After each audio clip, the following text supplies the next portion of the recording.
What's going on, everybody? Welcome to the Rusty Nuts. Of course, I am not Patricio, which is a good thing for you all. I have been blessed with being able to join Mr. Gabriel from the Auto Angel. Gabe, what's going on? Hey, Josh, thank you for filling in for Patricio. And those of you listening, welcome to the Rusty Nut Radio Show. We're live every Tuesday at, what time is it now? 10:30 in the morning? It is 10:30. Awesome. So to those of you listening, the purpose of this show is to share the 32 years of experience I have in the automotive industry, to help people keep their second largest investment, that being your automobile, second to your home.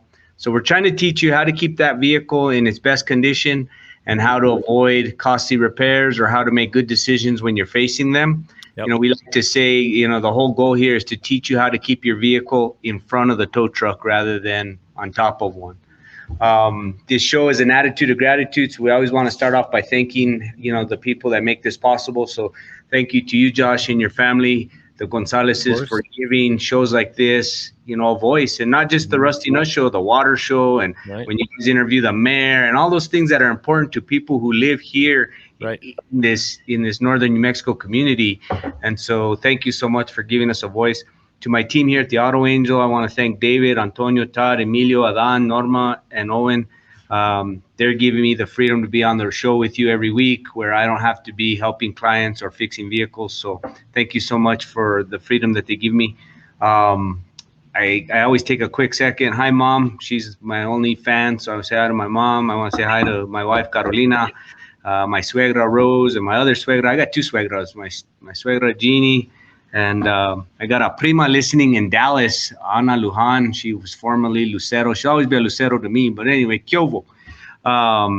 We also go into a red, white, and blue. Thank you, Josh, where this is the to all enlisted servicemen and women, active duty, stateside, abroad, reservists, veterans, and most of all, the families that support these brave men and women. And that's the thing, is that me and Patricia always want to emphasize that, there's dinner tables across the United States, the greatest nation in the world, that have empty seats at them because someone volunteered, literally signed up to go defend yours and my freedom.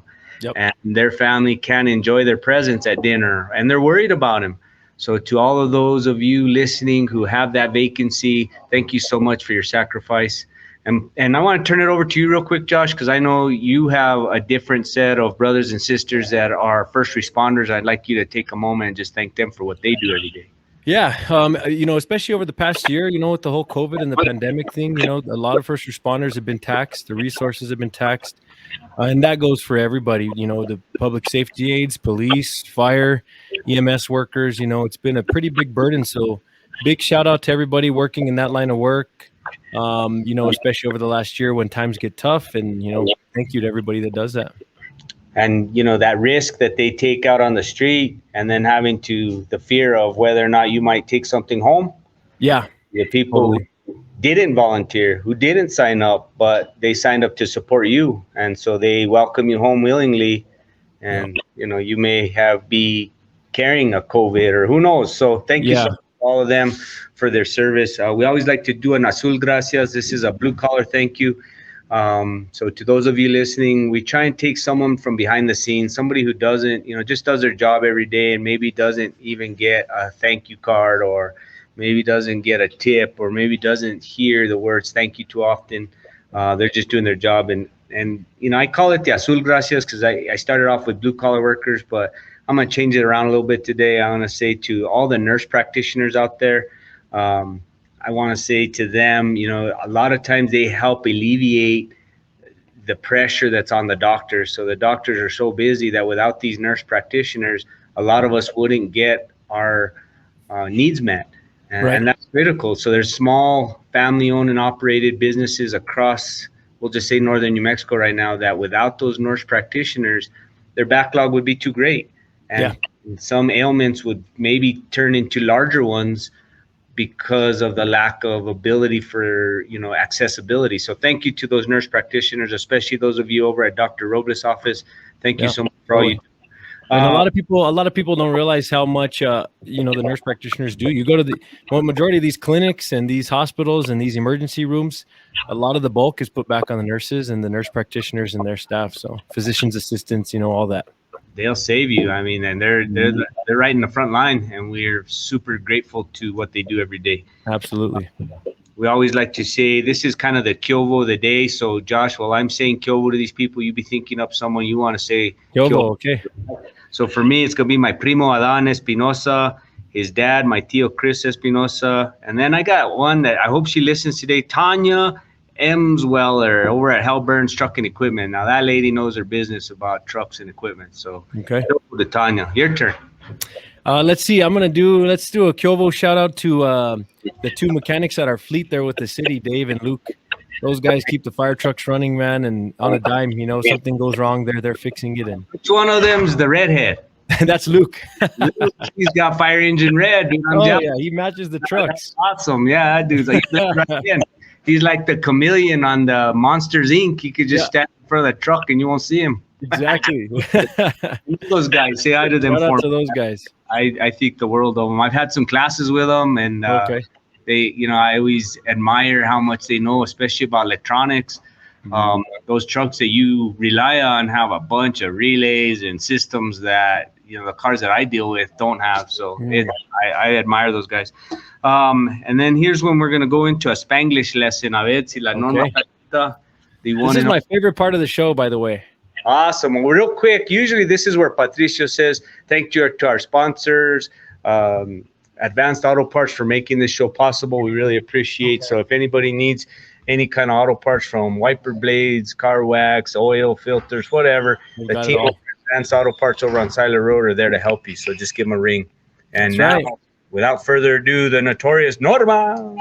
Norma, welcome to the show. ¿Cómo estamos? Hi, George. Good. How are you? It's great to see you. I'm happy to be here with you guys. Un saludo a todo Nuevo México, a toda la gente bonita de Nuevo México. That's right. Are you ready then? Let's hear it. What do we got today? It's gonna be crankshaft, okay? So the way that we say it in Spanish is gonna be cigüeñal. Cigüeñal. Cigüeñal. Perfecto. Okay. Muy bien. So the sentence that we're gonna say is gonna be, the engine is making a sound and is coming from el cigüeñal. So el motor está haciendo un sonido que viene del cigüeñal. Que viene del cigüeñal. Sí, a ver, repite conmigo el enunciado. El motor está haciendo un ruido que viene del cigüeñal.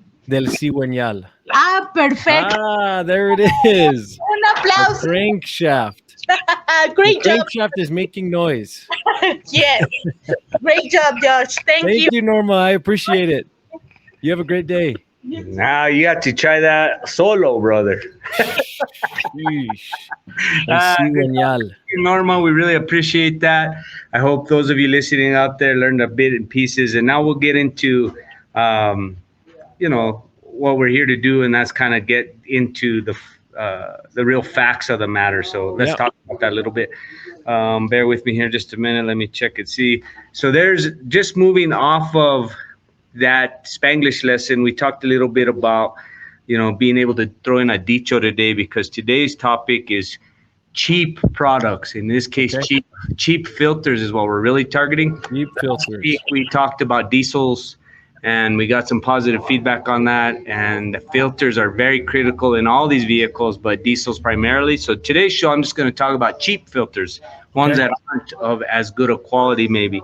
And so the dicho, or the saying, might be in Spanish, lo barato sale caro, which is kind of cheap stuff will cost you. Okay. And that's something that maybe your grandpa would have said. Yeah. And what he would have meant was, you get what you pay for, you know, it's going to cost you in the end. So lo barato sale caro is what it's going to be. So how can a professional entity that advertises professional auto repair, you know, offer something outrageous like a $8 oil change, $10 oil change, $15 oil change, $30 oil change? How is that possible when today's products don't even justify that. Is it so much that they're willing to basically pay you for the privilege of changing the oil on your car? Right. I think more often than not, the whole point of those kinds of programs is we call them loss leaders, where they're willing to take a loss on the initial advertised offer, only in hopes that you'll upgrade or you'll purchase more or something. So it's kind of Right. you in the door type thing. Which, if that's the case, if you have a large enough entity, a big chain type, they can Okay. probably absorb the costs of the product, and still everyone's probably going to turn out okay on the deal. Mm-hmm. But what I'm really getting at is the likelihood of most places is one of the ways that they're going to offset that is by purchasing an inferior or less expensive product. Right. And that's where we got to be careful as consumers, is like, is it going to cost us more in the long run? And that's what I'm here to preach about today with some facts. So let's talk Right. about filters. I'm going to show you now as best I can. Remember, this show's online Okay. also. So this little deal here is an oil filter. Mm-hmm. And here's an example of one that may look more familiar to you. So the first one I showed you, Josh, was just the actual paper element. They're Okay. called cartridge filters. So those of you listening, this is like, when the roll of toilet paper is like halfway gone? That's about the diameter of this thing right now. Yeah. It's about half of the length of the roll of toilet paper, basically. So it's not very big. It's actually more of a wax paper, like perforated type. And paper. that there is what's inside of the cartridge. So in this particular case, this filter is all that you get when you purchase. wow. The actual canister is built into the engine. So all you do is remove a lid and take this element out and then install a new one. Okay. And that's getting more and more common, but you can see how little this is. I mean, there's not much to this, right? I'm holding it in my hand, so it's not a lot to it. No. Its predecessors, and what's still available, and for sure on diesel trucks, is going to be this more where you have a metal can with that paper elements built inside it. Okay. So I'm not going to get into if one's better than the other. I'm just going to get into, buying inexpensive filters. So we're going to talk about that more in detail here. So oil filters are equipped with something called a check valve. The whole point is that if this paper element gets restricted from contaminants, that the engine isn't starved. They'd rather unfiltered oil continue to lubricate the engine rather than a plugged filter just stop the oil flow. Right. Okay. That makes sense? Yeah, So makes sense. one of the places that a cheap filter might not be as dependable is in the check valve inside. That is definitely an area where the check valve can not even be present. Maybe it's not built into the filter, and that's how they saved a bunch of money, or they didn't build it out of the same quality product, where a failed check valve will allow restricted filter to restrict the oil flow and ultimately catastrophically damage the engine. Damage the motor. Okay. Does that make sense? So you went makes sense. from having a good running car, maybe even a fairly new vehicle, getting an inexpensive oil change, and then suffering the ramifications of a destroyed engine because you save money on the filter. And those of you listening might be thinking, well, that shop's going to have to, buy me an engine. That there's a lot that could get into there. And the reality is it may never be as good as it once was. Right. I mean, you might to kind of like, maybe those of you listening have a crown on your tooth, or maybe you have a false tooth or something. Nothing's like original.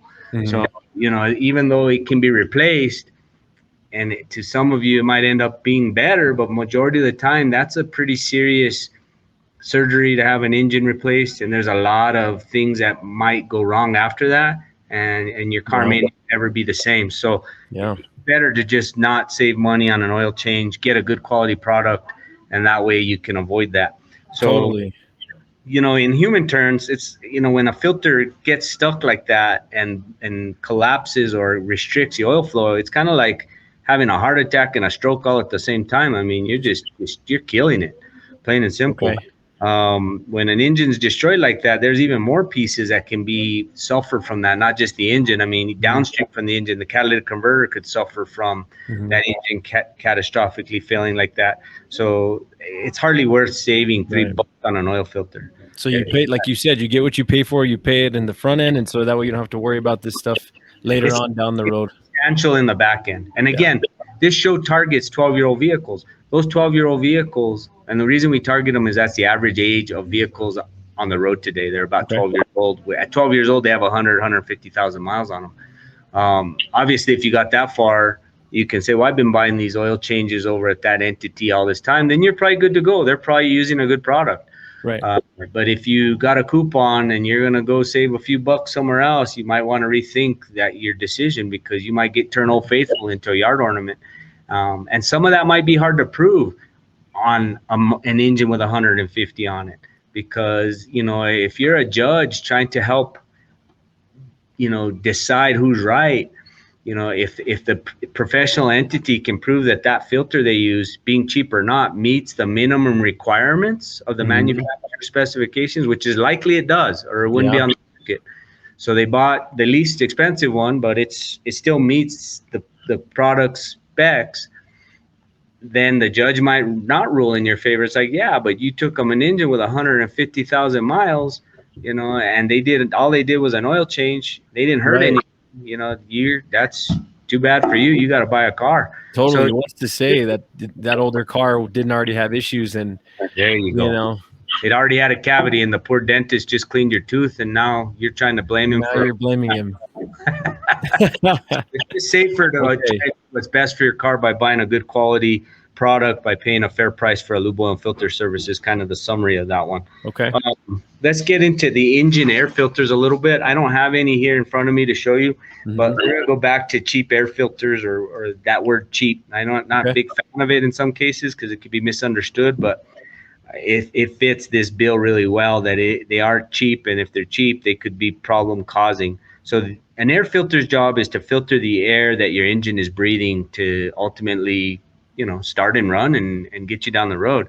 The air filter should be able to remove harmful dirt. I mean, here in the, you know, obviously in the desert Southwest, there's a lot of dust. Even if you don't live on a dirt road, I mean, there's construction going all over town, and there's dust blowing everywhere. Sometimes there's even a haze that you can see. Totally. Days, you know, and all that is particles that can be kind of envisioned like sandpaper in a way, you know, to your engine. So having an air filter that's capable of not just stopping the larger particles, you want to get the small particles too. So cheap air filters can stop maybe the moth from flying in, or maybe the bird feather from getting through there.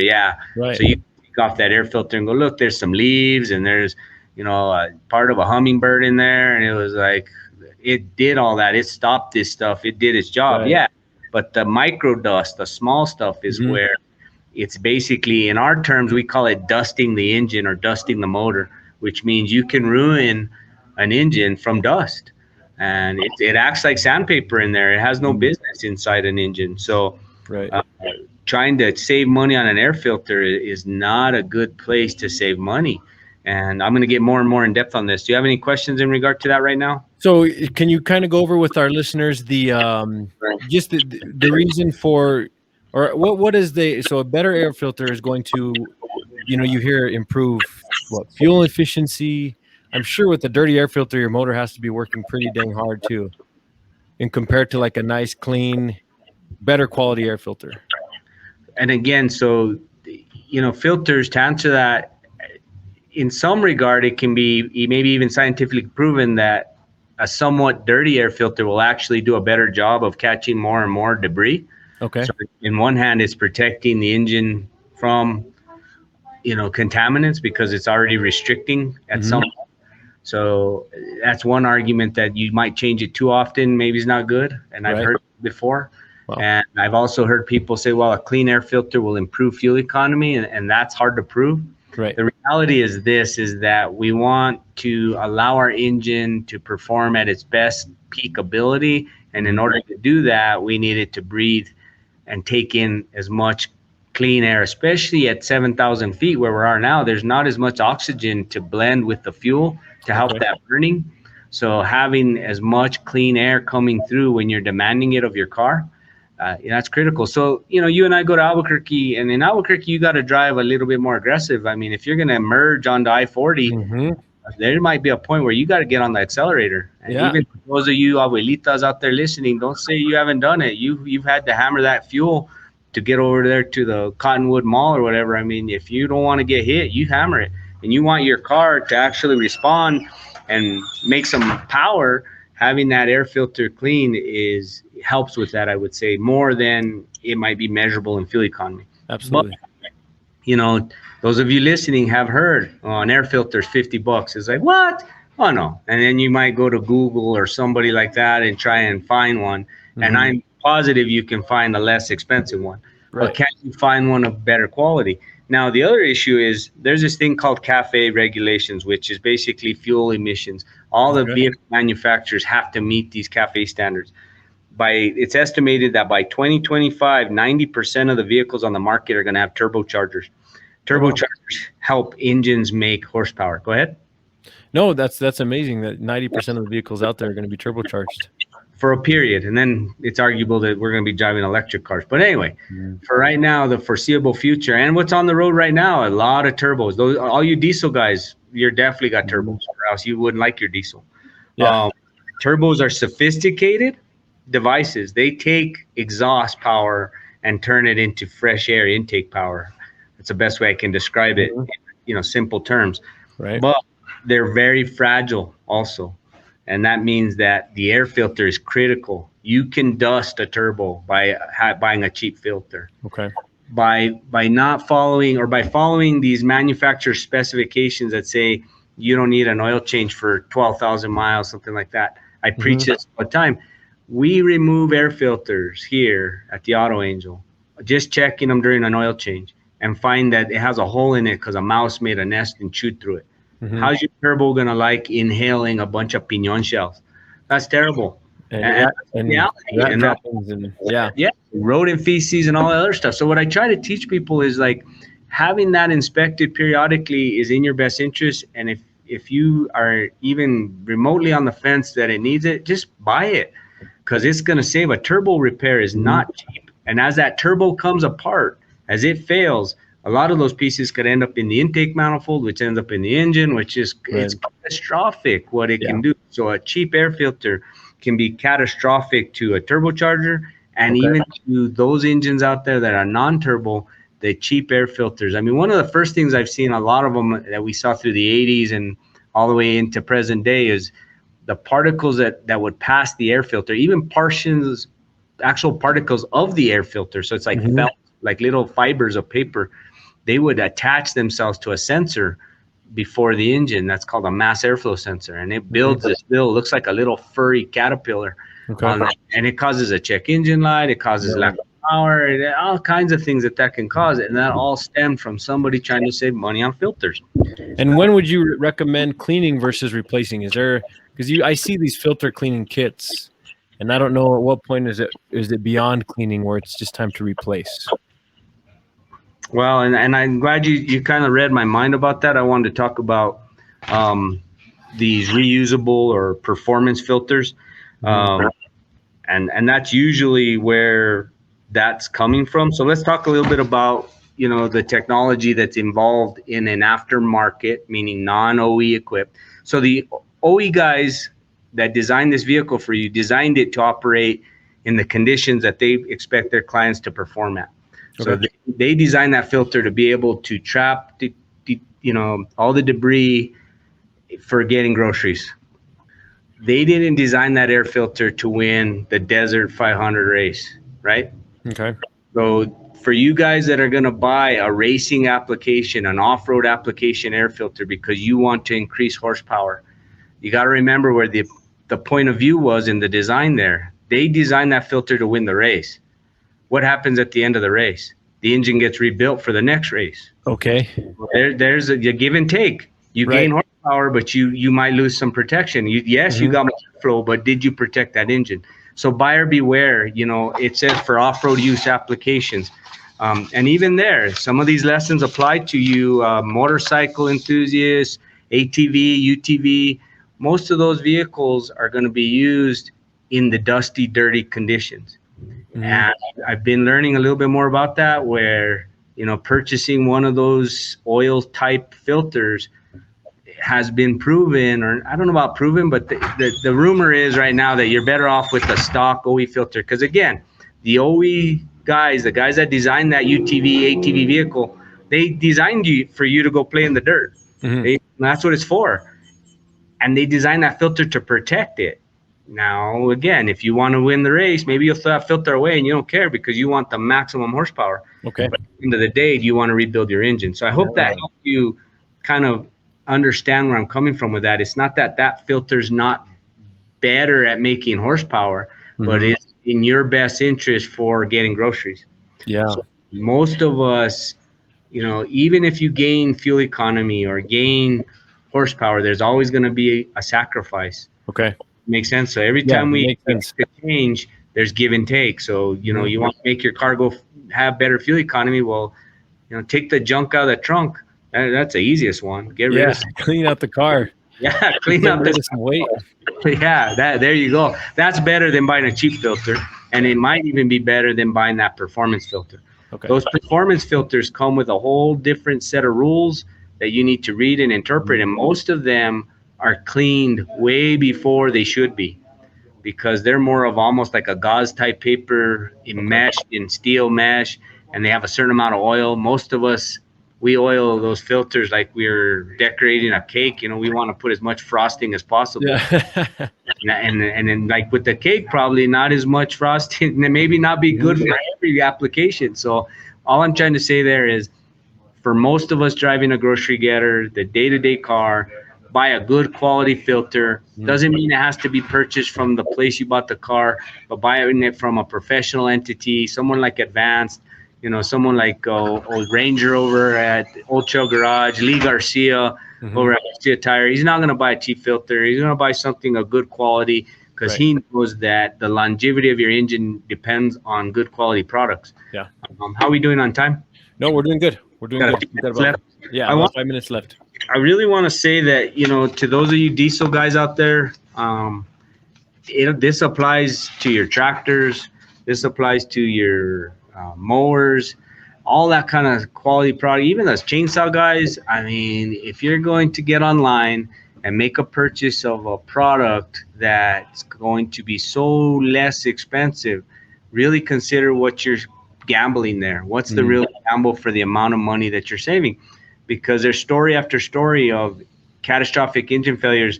As I was researching this so I could be prepared for today's show, there was a story where a guy had a $10,000 repair bill on an engine because of an inexpensive oil change. And basically the filter didn't hold up. We have personally visually seen here where the actual cartridge filter, like I showed you, is actually collapsed. I've seen these metal cans collapsed, like somebody squished, like Arnold Schwarzenegger squished it. Squished it. Wow. Yeah, squished it. And that's from the engine the oil pumps trying to draw the oil through it, and the check valve is stuck, or it doesn't have a check valve is really what it is. It'll collapse it. And these paper elements that collapse is usually just a cheap filter. I mean, the bottom line is it just doesn't hold up. Fuel filters are another area. You diesel guys, you bought a whole case of filters somewhere because it was a good deal and whatever. You read it online. Just beware what we're sacrificing. That injection pump that's downstream for that filter is costly. Thousands and thousands of dollars. Not to mention, you rely on that diesel truck. If you're only using it to have fun, then you might have ruined your fun by being stranded. And those of you that use it for work, I mean, what's a day of work cost you, or a week, because you're waiting on an injection pump? Now, my tow truck driver guys, the Padilla family, they're not going to buy cheap filters because they rely on those trucks to provide for their families, and they know better. Not the place to save money. Saving money maybe on floor mats, or saving money maybe you bought a mirror or something like that, cosmetic. Though that's a place to save money where it doesn't impact your ability to use your vehicle on a day-to-day basis, and the ramifications if it fails are minimal. Right. If that mirror vibrates or fades or something, who cares? You can finally buy a good one later. But filters are a place that is not a good. And those of you listening, you might have experienced this even with your vacuum cleaner. You buy a cheap bag, it collapses and your vacuum doesn't work right. Things like that, you learn from experience, but the expense on an engine today is so much more, and that's why it was imperative that we had this show today. Okay. How's that work for you? That works. And that's a lot of good information. Like you said, a lot of people out there get in this habit of looking for the cheapest option, looking to save a buck or two. And like you said, when it comes to your vehicle, most people's second largest investment, you kind of don't want to cut corners on some stuff. And now we know air filters is one of those things. Air filters, engine oil filters, fuel filters, those are the more critical ones. And again, I'll just reinforce, cheap is not the way to go. And maybe the most expensive with these performance designs aren't necessarily what's best for you either. Thank you, Josh. Okay. Thank you so much, Gabe. It's always a pleasure hanging out with you and chatting with you. Appreciate it, brother. I'm glad you're here. I didn't miss Pat at all. Yeah, there it is. We'll see you next week.